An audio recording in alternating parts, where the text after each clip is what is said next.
নমস্কার বন্ধুরা, village blogger Piyali চ্যানেলে তোমাদের সবাইকে স্বাগত। তোমরা কেমন আছো? আশা করছি ভালো আছো। আমিও খুব ভালো আছি। আর এখন ঘড়ির কাঁটায় বাজে ঠিক 9:30। আমি পড়িয়ে চলেও এসেছি। পড়িয়ে এসেই তোমাদের সাথে যে কথা বলতে শুরু করব খেয়ালই নেই, জানো কেন বলছি? সামনে দশহরা আসছে, এত খরচা। পুজো মানে বুঝতেই পারছো, খরচা শেষ নেই। মানে মাথা খারাপ হয়ে যাচ্ছে, এত কর্দমা ধরিয়েছে, এটা ওটা সেটা, পুজোর জিনিস, ঘরের জিনিসও শেষ হয়েছে, সব আনতে হবে। শুনেই মাথা গেছে গরম হয়ে। তো ভিডিও শুরু করার কথা মনেই নেই। আমি চাও খেয়ে নিয়েছি।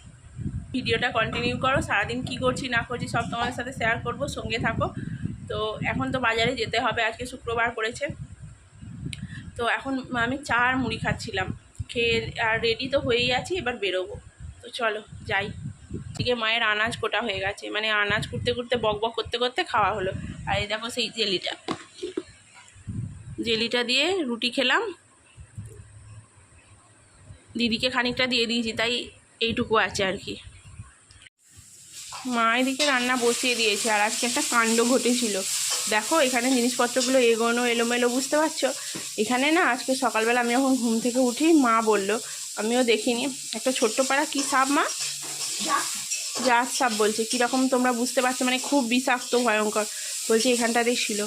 তারপর মা, আমাদের ঘরে না অ্যাসিড আছে, অ্যাসিডটা দিয়ে দিতে ওইখানে একটা ফুটো আছে, ফুটোটা বোঝানোই আছে জানো, মানে জল নালিটা পাশ দিয়ে কোনো কারণে একটুখানি আবার ফাঁকা হয়ে গেছে, সেইখান দিয়ে ঢুকে এসেছিলো।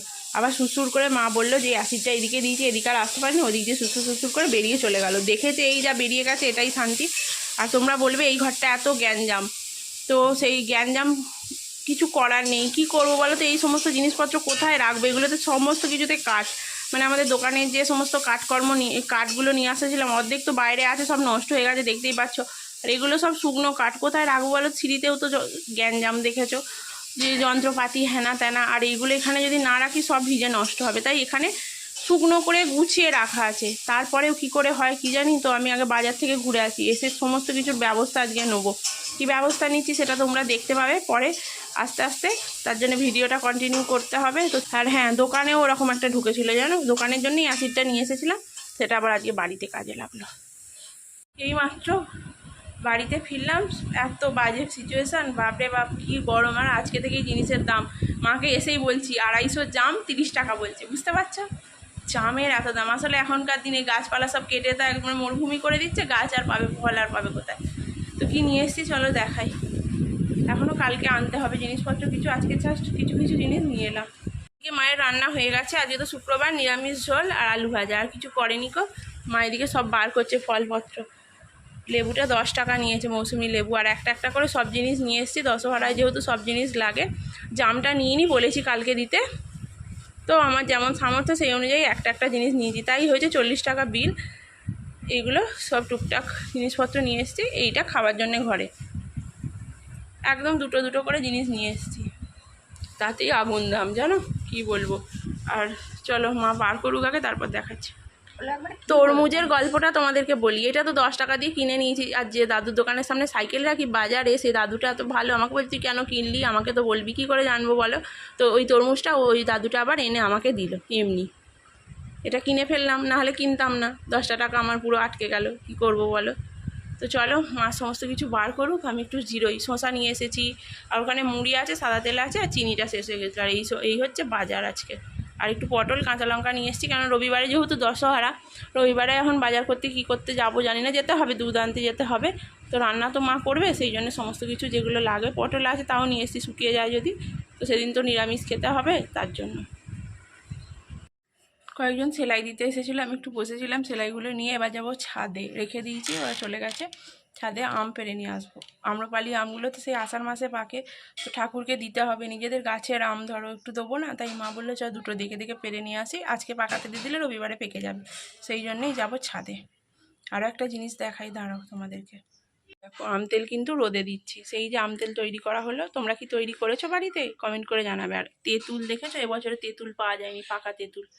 অনেক কষ্টে আগের বছরের পুরনো তেঁতুল নিয়ে এসেছি, তাও 100 টাকা বলেছিল, কমিয়ে 10 টাকা কমেছে আর কি, 90 টাকায় নিয়ে এসেছি, তাও ঘাঁটা পুরো। আমাদের মতো বাড়িতে তেঁতুল না হলে হয় না, মানে বাঙালিদের বাড়িতে পুজোর ঠাকুরের বাসন মাজা, একটু গরমকালে টক খাওয়া, তার জন্য তেঁতুলের প্রয়োজন হয়। আর তেঁতুলও কিন্তু হয়ে যাচ্ছে দুর্মূল্য, বুঝতে পারছো? কি অবস্থা, দুর্মূল্যের বাজার বলে না, তেঁতুলের এখন চলছে সেই দুর্মূল্যের বাজার। গাছের ফল তাও পাওয়া যাচ্ছে না। যাচ্ছি ছাদে পারতে। বাবরে দেখতে পাচ্ছ ছাদেও কত গ্যাঞ্জাম আমাদের। আর দেখো ছাদের তার এখনো কিন্তু তোলা হয়ে ওঠেনি সময়ের অভাবে, কবে হবে জানি না। আমার দেখো সামনের আমগুলো, এগুলো পারবো না, টিপে টিপে দেখ একটু নরম হয়েছে। দেখো আম পাড়া হয়ে গেছে। আর ওই আমগুলো দেখাও মা একবার কীরকম হয়েছে। দেখো এবছরের আমগুলো কেন এরকম হয়েছে, পোকা পোকা পোকা পাড়া, ফেটে যাচ্ছে, ছাদ থেকে পড়ে যাচ্ছে আর সব পোকা হচ্ছে। ওষুধ দিলে হয়তো ভালো হতো, কিন্তু অত দেওয়া হয়নি। এই হচ্ছে না, কি বলবো বলো। চলো ছাদ থেকে এবার নিচে যাই, প্রচুর গরম। যারা গাছগুলো একবার দেখাই তোমাদের। দেখো রজনীগন্ধার স্টিক উঠছে কত দিন পর, অনেক স্বাদের গাছ, অনেক কষ্টে এত দিন পর, মানে 2 বছর পর মনে হয় স্টিকটা হচ্ছে। যখন ফুল হবে তোমাদের তো দেখাবোই। আমি নিচে নিয়ে যাব টবটা, কি সুন্দর উঠছে দেখেছো, এই দেখো দারুণ হবে মনে হচ্ছে। আর গোলাপ গাছগুলো সব ডালগুলো আমি ছেঁটে দিয়ে গেছি, আবার নতুন করে গজিয়ে ফেলছে। একেবারে হলুদ হয়ে গেছে গাছটা, কেন এরকম হচ্ছে বলো তো, সবুজ সতেজ ভাবটা নেই গাছটার। রোদের জন্যে মনে হয় যেন জল দেওয়া হচ্ছে তা সত্ত্বেও। দেখো অবস্থা গরমে, মা আগেই নিচে নেমে গেছে। চলো এখন আমি নিচে যাই। বাপরে বাপ, এই যে এত চারিদিকে আবর্জনা এটা ওটা বেরোচ্ছে, তাই আজকে পরিষ্কার করতে লেগেছি। দেখো সকালে পড়ানো নেই, বিকেলে পড়ানো। যে গাছগুলোকে গোড়া থেকে একদম ছিঁড়ে দিয়েছি, এবার চারপাশে একটু ঘাস মারা ওষুধ দেবো। এত গরমে কাজ করতে করতে হাঁপিয়ে গেছি, আর ঘাস মারা ওষুধটা কলতলায় গুলবো। মা কাজ করছিল তাই মটকা নিল 5 টাকা। জিজ্ঞাসা করছি কেমন খেতে পারে, তোমরা যা খেয়ে বলবে, খেয়েই কাজে লাগবো। আবার মেঘ করছে, ঘাস মারা ওষুধ দিলে একটু রোদ হলে তবে ভালো হয়, দিয়ে দেবো, তারপর যা হবে হবে। এই জলনালিটা দিয়েই সাপটা ঢুকেছিল, মুখটা বন্ধ করা ছিল, ছুঁচোতে নষ্ট করে দিয়েছে, তাই আবার ব্যবস্থা করা হচ্ছে, সিল মতো করে দেওয়া হবে যাতে সাপ ঢুকতে না পারে। এই কাজটা করে তারপর যাব স্নানে। স্নান টান করে নিয়েছি, নিয়ে চুল আঁচড়ে নিয়েছি। মায়ের দেরি হয়ে গেল, ওখানটা তো আমি পরিষ্কার করে দিলাম, চারিদিকে ঘাস মারা ওষুধ দিয়ে দিয়েছি। তো ঘরটা মা ভালো করে মুছে নিল, নিয়ে এবার গেছে স্নান করতে। আর কপালের অবস্থা দেখেছো, চুল কী হারে উঠছে, কেন উঠছে কী জানি, যে পুরো দেখো মাথা ফাঁকা, কপালটা কী হারে ফাঁকা হয়ে গেছে বুঝতে পারছো। তোমাদের কি এরকম প্রবলেম হচ্ছে? যদি সেই প্রবলেম থেকে বেরোনোর কোনো উপায় থাকে অবশ্যই কমেন্ট করে জানাবে। তো ঘরোয়া কোনো টিপস যেটা ব্যবহার করলে বা কোনো তেল ইউজ করলে চুলের একটু গ্রোথ হবে, প্লাস ওই হেয়ার ফলটা একটু বন্ধ হবে প্রচুর প্রচুর। এরপর 2 দিন পর হয়তো টাকই দেখতে পাবে, কী অবস্থা। তো এখন একটুখানি বসি, মায়ের স্নান হয়ে গেলেই খাবো। ভাত আছে নিরামিষ ঝোল আর ঝিঙে আলুর একটা তরকারি, আর আছে লেবু। আর যে আলু ভাজাটা হয়েছে দেখেছো, এটা রাত্রের জন্যে মা করেছে, তবে আমি একটুখানি নেব। ঘরে তো শুয়েছিলাম, এত গরম টিকতে পারছি না, তাই বাইরে এসেছি হাওয়ার আশায়। আর বাইরে দেখো পুরো শিশির শিশির করে হাওয়া দিচ্ছে। মা ওদিকে রুটি করতে চলে গেছে। ভাবছিলাম মেশিনে বসবো সেলাই করতে, একদম ভালো লাগছে না, এত গরম, সর্বক্ষণ ঘেমে যাচ্ছি। বাপ রে বাপ, কি হবে কি জানি। ষষ্ঠী তো শেষ, এখনও কি কাঁঠাল পাকাবে এই গরমে, বাবা জানি না। সেলাই করতে বসে পড়েছিলাম, সেলাই করতে করতে পুরো চান হয়ে গেছি।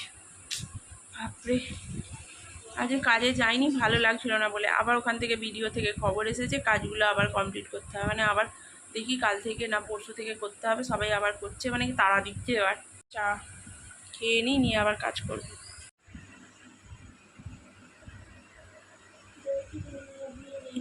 এইমাত্র সবাই পড়ে গেল, আর বিকেল থেকে তো গা ধোয়া হয়নি, পড়তে এসে গেছিলো। এখন গাটা আগে ধোবো, জল তোলা আছে আর অল্প অল্প জল পড়ে এখনও সন্ধ্যের দিকে। তো গাটা ধোবো, তারপর মুড়ি খাবো, প্রচণ্ড জোর খিদে পেয়েছে। গাটা ধুয়ে তবে একটুখানি শান্তি, এত গরম করছিল কি বলবো। ভালো করে গা ধুয়ে নিয়েছি, এবার মুড়ি খাবো। সেই পড়িয়ে উঠে এখানে শুয়েছিলাম, চুল টুল কিচ্ছু বাঁধা হয়নি, একদম ভালো লাগছিল না। আর এখানটা বেশ ঠান্ডা, তার সাথে সাথে অজস্র মশা। আমাদের বাড়ির মতো মশা মনে আর কোথাও নেই। তোমাদের ওখানে আছে জানিও। মশার ধূপ দিয়ে বসে আছি, তাতেও আর টিকতে দিচ্ছে না, এত মশা। তো এখন অলরেডি 11:15 বাজে, এবার খাবো। সন্ধ্যে থেকে আর কোনো কাজকর্ম তোমাদের সাথে শেয়ার করতে পারি না, তার কারণ যা গরম, বসে দাঁড়িয়েই বেশিরভাগ সময়টা কাটে। তাই আর তোমাদেরকে দেখাই না, কিছুই তো করি না ধরো। তার জন্য সেলাই মেশিনটা গোছানো হয়নি, খাওয়া দাওয়া করে গুছিয়ে চাপা দিয়ে তারপরে ঘরে যাব। তো চলো কি খাচ্ছি দেখাই তোমাদেরকে। তো মা রুটি দিয়ে দিয়েছে, আলু ভাজাটা একদম একটুখানি রেখেছে, কেননা মা সকাল সকাল করেছে তো, তাই বলছিল যে যদি খারাপ হয়ে যায় তাই অল্প করে রাখি। তো জানি না এখনও ভালো আছে কি না। আর আলু ভাজাটা না একবার ভেজেছে, মানে ওতে দিয়েই গরম করেছে, তাই বাটিটা একটুখানি পোড়া মতো। আর মা ভাবলো কি যে আলু ভাজাটা ভালো আছে কি না, তাই কালকের জন্যে যে মানে রবিবারে দশহরার জন্য যে কলাটা নিয়ে এসেছিলাম একটা নিয়ে এলো, যদি আলু ভাজা খারাপ হয়ে যায় তো কলা দিয়ে রুটিটা খাবো। তো চলো খেয়ে নিই। তো বন্ধুরা খাওয়া দাওয়া করে তো আমরা শুয়ে পড়বো, তোমরাও শুয়ে পড়ো। আর বলি যে ভিডিওটা এখানেই রাখছি, আবার দেখা হবে যে নেক্সট ভিডিওতে।